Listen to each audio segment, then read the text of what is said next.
Con respecto a los padres de la Iglesia, hoy tocaría el turno de San Eusebio de Vercelli.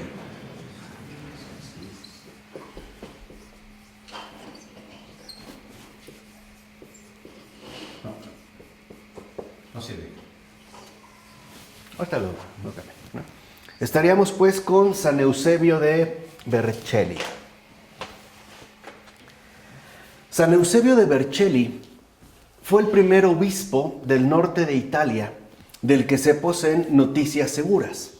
Lo ven, este también es importante porque es el primero que aparecería ya dentro del panorama, digamos, que podría corresponder con Occidente, ¿no? Básicamente hemos visto cómo los primeros padres de la Iglesia corresponden más bien al Oriente, es decir, entendido en términos del Imperio Romano, ¿no? Alejandría o Antioquía. Pero bueno, Eusebio de Vercelli es el primer obispo del norte de Italia.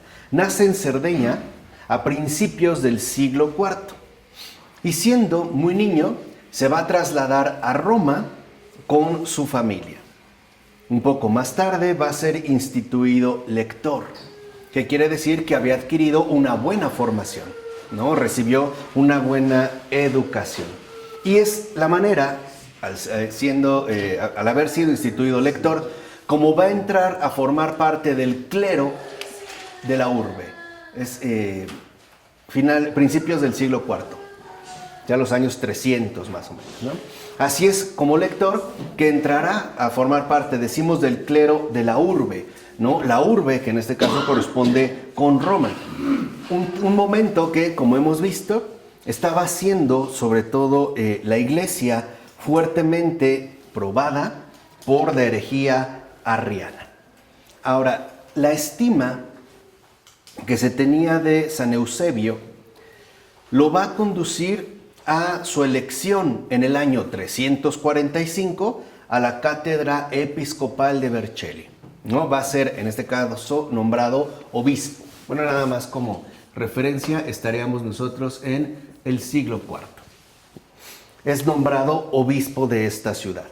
Y lo primero que hace este nuevo obispo es emprender una intensa labor de evangelización en un territorio que en gran medida era aún pagano.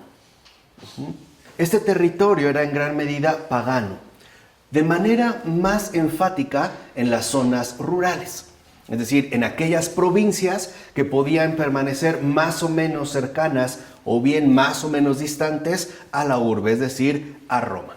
Ahora, su gran inspiración de San Eusebio fue San Atanasio. Y así, inspirándose en el gran Atanasio, ¿no?, que, como sabemos, había escrito la vida de San Antonio Abad, que es el iniciador del monacato en Oriente, San Eusebio va a fundar una comunidad sacerdotal en Vercelli, pero la va a fundar con un marcado acento monástico. O sea, la va a fundar a la manera de un cenobio, de tal manera que el clero que ahora se va a ubicar en esta fundación, en esta comunidad monástica, le va a dar un marcado sello apostólico. Va pues a beber de las fuentes, digamos, que espiritualmente habían ya dado a luz con San Antonio y después con San Atanasio. Ahora, esta comunidad monástica es importante para empezar porque suscitó la formación de grandes santos. De hecho, muchos de ellos también fueron ordenados obispos. Por ejemplo, San Limeneo o San Honorato, que de hecho fueron sucesores de Eusebio ahí mismo en Vercelli. O bien San Gaudencio en Novara, o San Exuperancio en Tortona, o San Eustacio en Aosta, o San Eulogio en Ivrea, e incluso San Máximo en Turín. Todos ellos venerados en la iglesia como santos y salidos de esta comunidad monástica que estableció San Eusebio de Vercelli. Podemos decir que también San Eusebio fue formado, ¿no?, firmemente en la fe de Nicea. lo cual lo llevó a defender con todas sus fuerzas la plena divinidad de Jesucristo, que como bien sabemos fue ya definida en términos explícitos y claros, es decir, contundentes, por el credo, ¿no? En el credo de Nicea, donde se hablaba ya que era de la misma naturaleza del Padre. Ahora, aquí es donde Eusebio, San Eusebio de Vercelli, busca introducir en esta parte del imperio, ¿no?, occidental, justamente la ortodoxia, es decir, el credo de Nicea. Y lo hace sobre todo en oposición a la tendencia dominante que en ese momento estaba vigente, y era la política filoarriana, es decir, los adeptos, ¿no?, a la herejía arriana, que sobre todo mantenía el emperador. Y esto también es como muy importante de tenerlo en cuenta. Estamos hablando del emperador Constancio II, que es, digamos, el emperador de la parte de Occidente.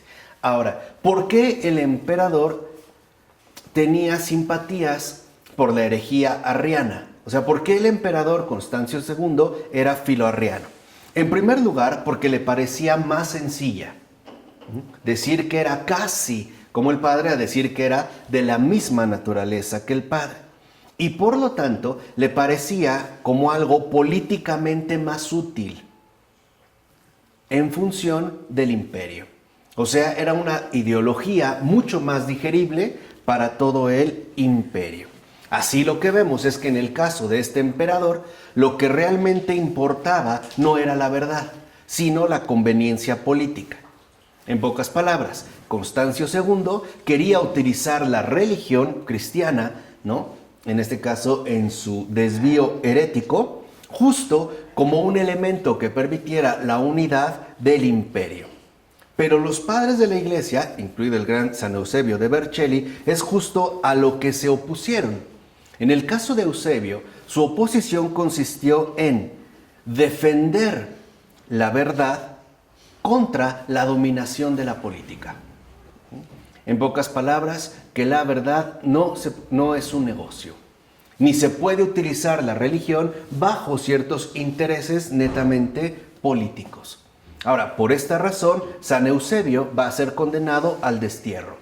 Como de hecho hemos visto, otros tantos padres, tanto de Oriente como de Occidente, lo padecieron. San Atanasio, San Hilario de Poitiers, ¿no?, etcétera, o Ocio de Córdoba.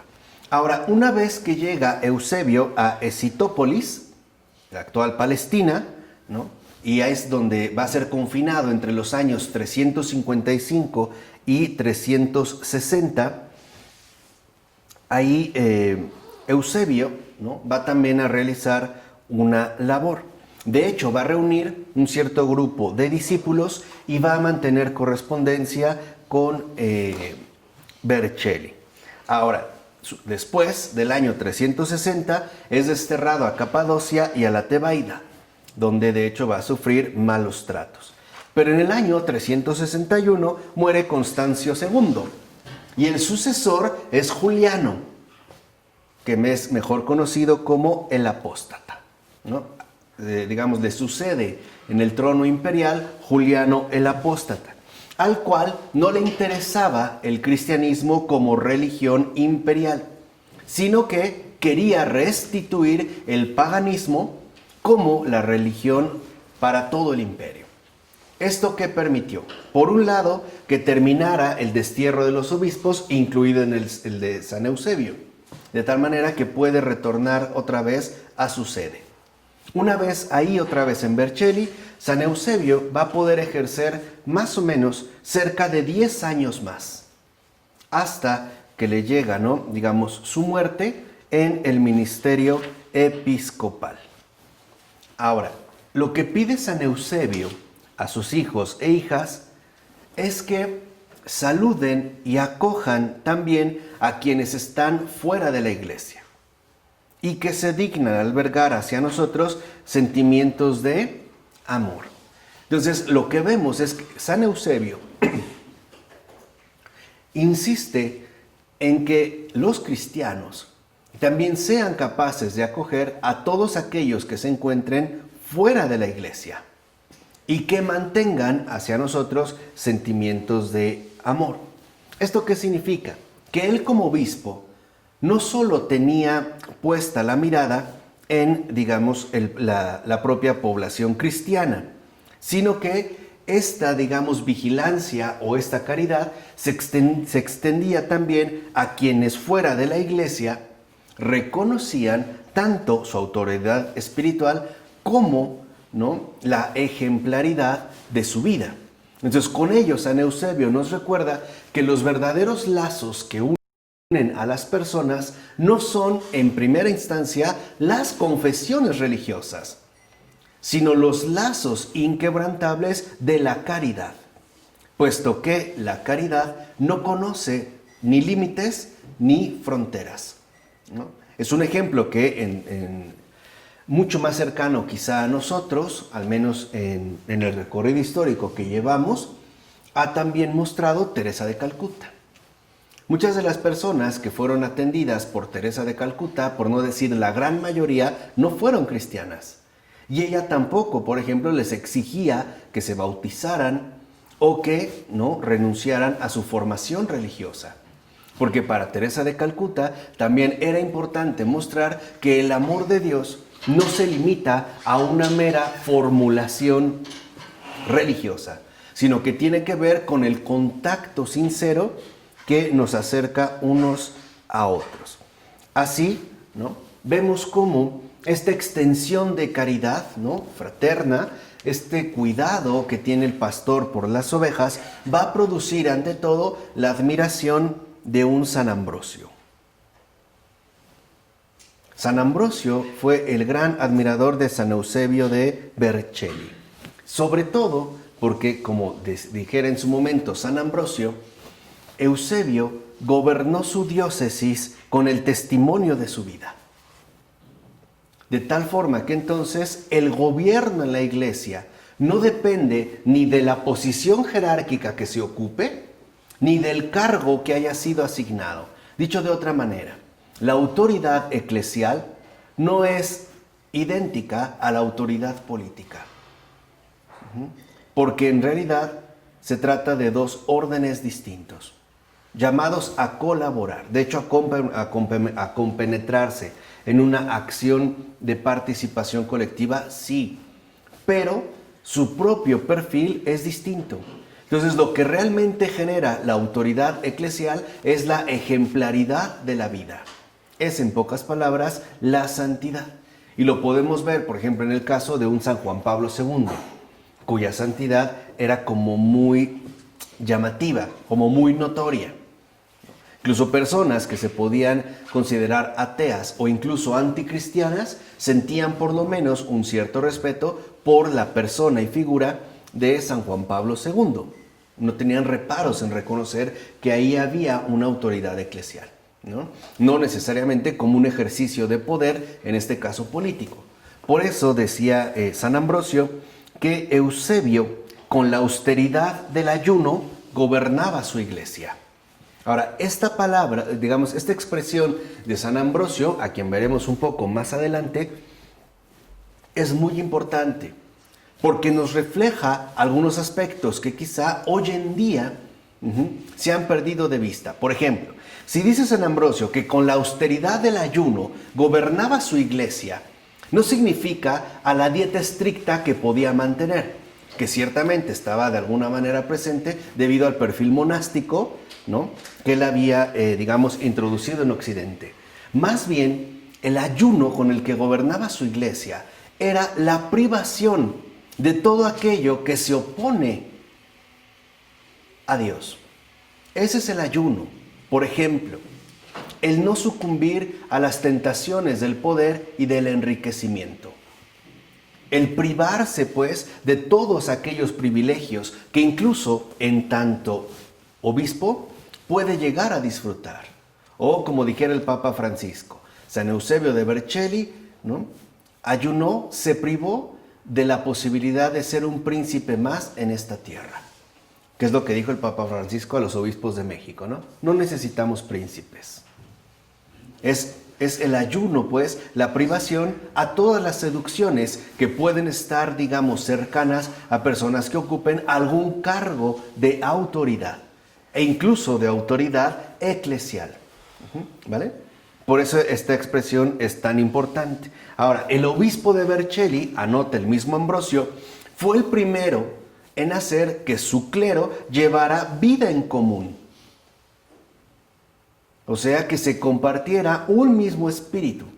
La vida común no solo se refiere, por ejemplo, a las reglas que van a regir este tipo de comunidad, sino que compartan el mismo tipo de convicciones esenciales, o sea, que tengan claras las prioridades. La vida común significa que está claro que lo primero es el bien y la salvación de las almas, porque esa es la voluntad del Señor. De tal manera que entonces todo se conjuga en un esfuerzo mutuo. Además, educa al clero en la observancia de las reglas monásticas, aun cuando vivan en medio de la ciudad. Entonces, si lo vemos, ¿no? San Eusebio de Vercelli introduce para Occidente la sana doctrina e incluso la saludable medicina de la vida monástica. Especialmente, ¿no?, para el clero que vive en medio de la ciudad y sobre todo expuesto, ¿no?, a las múltiples tentaciones o desviaciones que se pueden llegar a experimentar. Por eso va a insistir San Eusebio que el obispo y todo el clero también deben compartir los problemas de los ciudadanos. O sea, no pueden estar distanciados del acontecer del rebaño. Deben compartir, o sea, deben realmente vivir, ¿no?, y llevar los problemas que puedan atravesar los ciudadanos. Un ejemplo muy sencillo. En un tiempo donde hay, digamos, una profunda inseguridad y por lo tanto incluso carestía de alimentos, no puede ser que el pueblo pase hambre mientras ellos coman como emperadores o príncipes. O no puede ser que si, digamos, ¿no?, los ciudadanos atraviesan ciertas precariedades importantes, ellos ni siquiera las noten. Eso es a lo que se refería con la vida en común. Y además, ¿no?, lo hacían de un modo creíble. O sea, que lo hicieran de un modo creíble. ¿Cómo? ¿En qué consiste este modo creíble? Precisamente cultivando al mismo tiempo una ciudadanía distinta, es decir, la ciudadanía del cielo.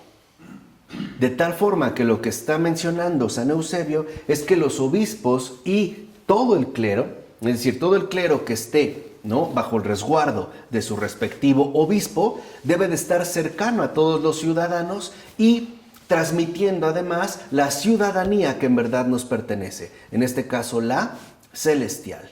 No puede haber, pues, distancias ni separaciones, sobre todo en lo concerniente a los problemas generales que padezcan cada uno de estos ciudadanos. Por eso, para San Eusebio de Vercelli era tan importante insistir en la cuestión de la ciudadanía. Me falta, ¿no?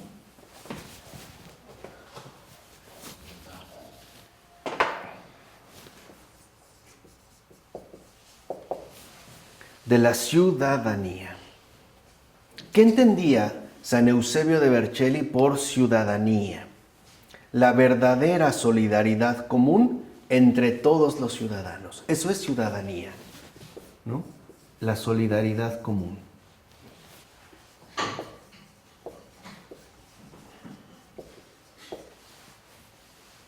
Entre todos los ciudadanos. Porque aun cuando el obispo, por ejemplo, tenga un cargo eclesial preferente, ¿no?, o destacado, no por ello dejará de ser un ciudadano. No se podría hablar, pues, de ciudadanos de primera y de segunda. Si entendemos bien, ¿no?, lo que estaba planteando San Eusebio es purificar una costumbre pagana. La distinción radical, ¿no?, entre los poderosos y los desamparados. Lo que insiste San Eusebio es: no podemos nosotros como cristianos, menos como obispos o como clero, mantener ese perfil. Debemos de asumir la solidaridad común que verdaderamente nos conforme como una ciudadanía. De tal manera que esta solidaridad común es aquello que logre conjugar cielo y tierra.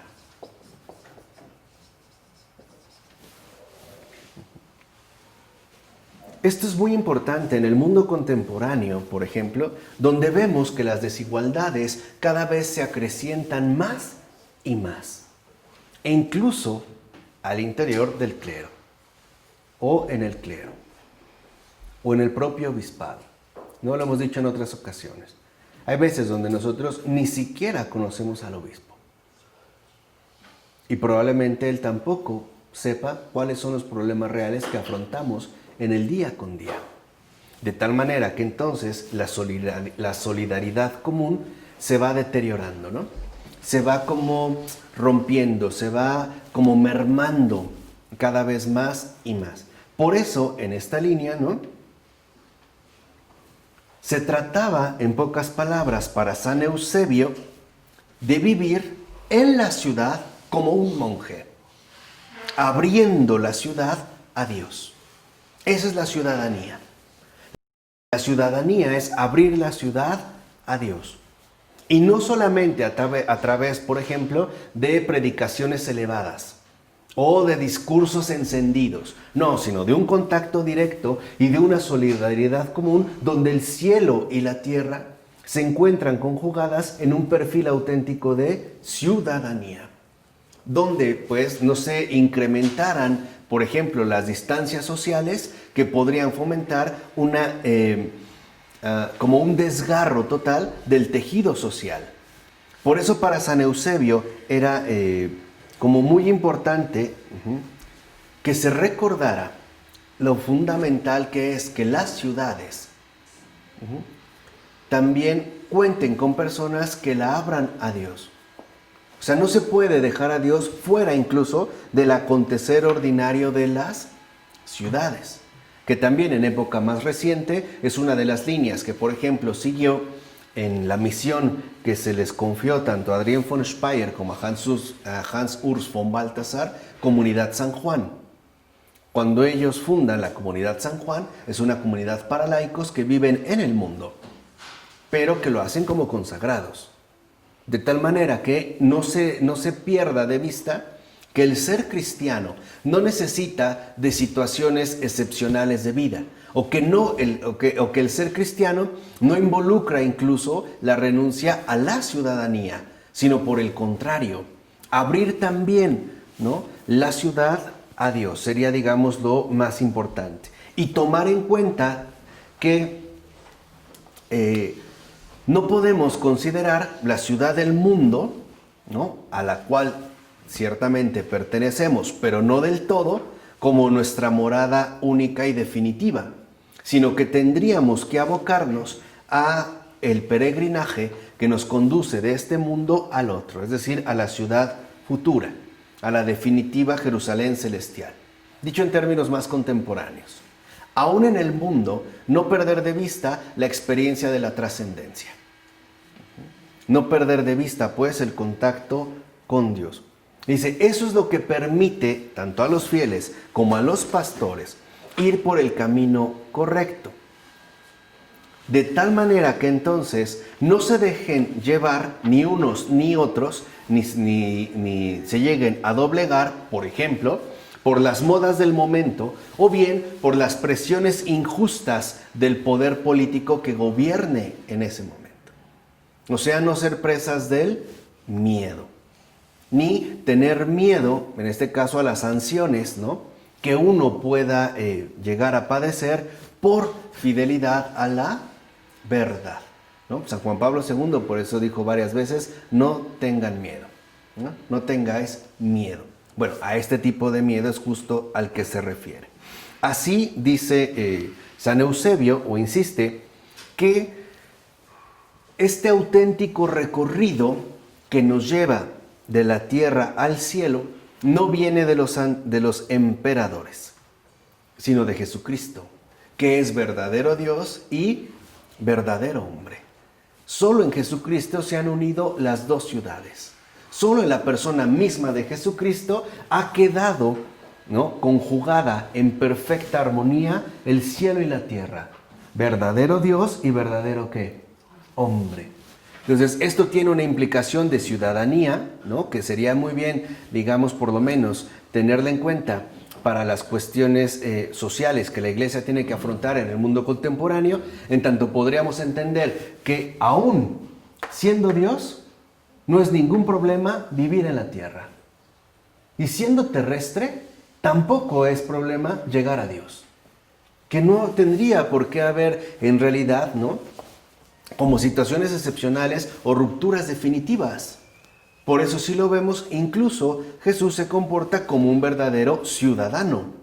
¿No? Sabemos que respetaba el sábado, asistía a las purificaciones, incluso a las fiestas, va a la sinagoga, ¿no?, hace la lectura, enseña. Digamos, en esto no hay, digamos, como una verdadera rivalidad insuperable entre uno y otro. Entonces, esta ciudadanía, pues, es lo que tanto busca promover o tanto buscó promover San Eusebio de Vercelli. De tal manera que aprendamos de Jesucristo que el cielo y la tierra sí pueden conjugarse en el mundo. Y para ello, ¿no?, termina diciendo San Eusebio, o da esta recomendación, que para lograr esta ciudadanía es necesario conservar con gran esmero la fe, mantener la concordia y ser asiduos en la oración. Son las tres cosas que recomienda, ¿no? Gran esmero en la fe, el mantener la concordia y la asiduidad en la oración. Ser asiduos en la oración. Así vemos que es orar, concordar, literalmente, ¿no?, y tener esta fe que va a manifestar, ¿no?, de una manera amplia el llamado que cada uno de nosotros haya podido haber recibido. ¿De acuerdo? Vamos a dejarla hasta aquí. Del Padre, del Hijo, del Espíritu Santo. Amén.